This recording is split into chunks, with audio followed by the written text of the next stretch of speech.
Well, syempre sobrang saya kasi ito din yung first event ni Ramona. Ito yung first out of the country event niya.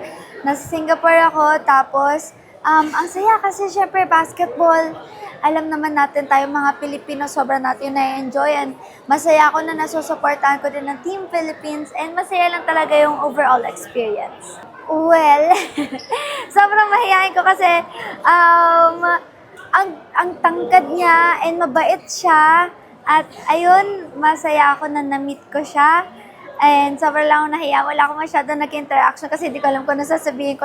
Hi, hello, can you sign my ball? Tas yun na. Pero sobrang accommodating naman niya kahit feeling ko wala kami masyado naging interaction kasi mahihayin ako.